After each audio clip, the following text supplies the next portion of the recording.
How to invest when you're 35 years old and you don't know anything about investing and you haven't gotten started yet. You still want to retire with like $3 million by the time you're 65. This time we're gonna do it with acorns because a lot of you have asked. I don't personally very much like acorns, but they make it really, really easy for new investors to start investing. So a lot of my students, they'll like start with acorns and then they go and they learn and then they get out of acorns, which is totally fine too. It's like a baby step, you know, like a gateway. First thing you're going to do is you're going to download the Acorns app. It's going to ask you a bunch of really basic questions, and then at the end it's going to have you connect your bank account. So once you get to this screen, make sure you select investing for retirement, and then it's like, okay, cool, we'll set you up with a later account. Later accounts is just how they're labeling their retirement. Then they will ask you a bunch of like basic questions, and then they're going to recommend an IRA for you, which I don't like that. I could not find any way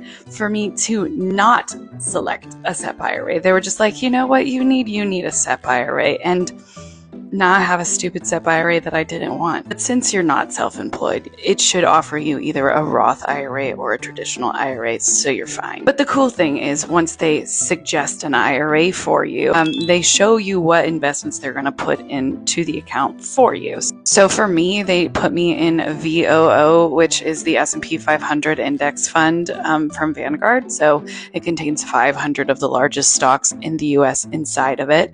And then they put me in IJH, which is a bunch of like mid-cap stocks. And then they also put me into IJR, which is, again, smaller companies. And then they put me into IXUS, which is an international. So you could see like it's a pretty well-diversified portfolio. But how much do you need to invest in order for you to hit $3 million by the time you're 65, even if you're starting at 35 with nothing invested? You would need to invest about $2,500 a month.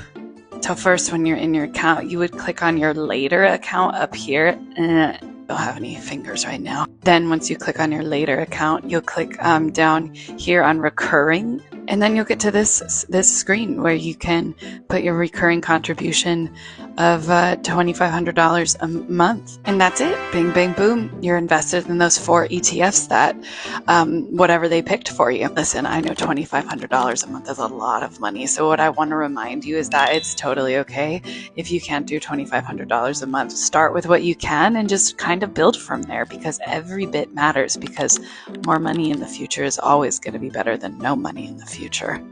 Okay, I know this stuff can get really overwhelming and confusing, so if you need a little bit of help, you can just comment training and come to my free investing class.